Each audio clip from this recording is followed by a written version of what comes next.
അഹമ്മദാബാദ് വിമാന ദുരന്തത്തെക്കുറിച്ചുള്ള അന്വേഷണം പൂർത്തിയായെന്ന് ഇറ്റാലിയൻ മാധ്യമ റിപ്പോർട്ട് തള്ളി എയർക്രാഫ്റ്റ് ആക്സിഡന്റ് ഇൻവെസ്റ്റിഗേഷൻ ബ്യൂറോ.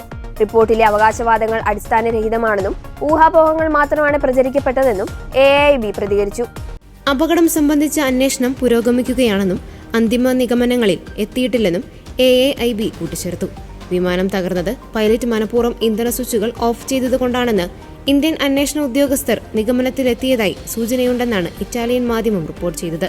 വിമാനത്തിന് സാങ്കേതിക തകരാറുകൾ ഉണ്ടായിരുന്നില്ലെന്നും കോക്പിറ്റിലെ വോയിസ് റെക്കോർഡുകൾ പരിശോധിച്ചതിൽ നിന്നും 2 എഞ്ചിനുകളും നിശ്ചലമാക്കുന്ന രീതിയിൽ ഇന്ധന സ്വിച്ചുകൾ ഓഫ് ചെയ്തത് പൈലറ്റാണെന്ന് വ്യക്തമായതായും റിപ്പോർട്ടിൽ പറഞ്ഞിരുന്നു.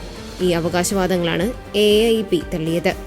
ഇത്തരം അപകടങ്ങൾ സംബന്ധിച്ച അന്വേഷണങ്ങൾ സാങ്കേതികവും തെളിവ് അടിസ്ഥാനമാക്കിയുള്ളതാണെന്നും അവയുടെ ലക്ഷ്യം കാരണം കണ്ടെത്തുകയും വ്യോമയാന സുരക്ഷ വർദ്ധിപ്പിക്കുകയുമാണെന്നും മുൻകൂട്ടി കുറ്റം ചുമത്തുകയല്ലെന്നും AIIB പ്രതികരിച്ചു.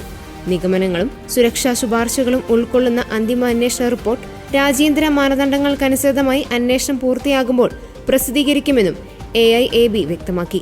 2025 ജൂൺ 12-നാണ് അഹമ്മദാബാദിൽ നിന്ന് പറന്നുയർന്ന AI-171 ബോയിംഗ് 7878 ഡ്രൈ ലൈനർ യാത്രാ വിമാനം അപകടത്തിൽപ്പെട്ടത്. ടേക്ക് ഓഫിന് തൊട്ടു പിന്നാലെ സമീപത്തെ ജനവാസ മേഖലയിൽ വിമാനം തകർന്നു വീണ് കത്തുകയായിരുന്നു. പറന്നുയർന്ന് 32 സെക്കൻഡുകൾക്കുള്ളിലാണ് എയർ ഇന്ത്യ വിമാനം തകർന്നത്. അപകടത്തിൽ 260 പേർ കൊല്ലപ്പെട്ടിരുന്നു.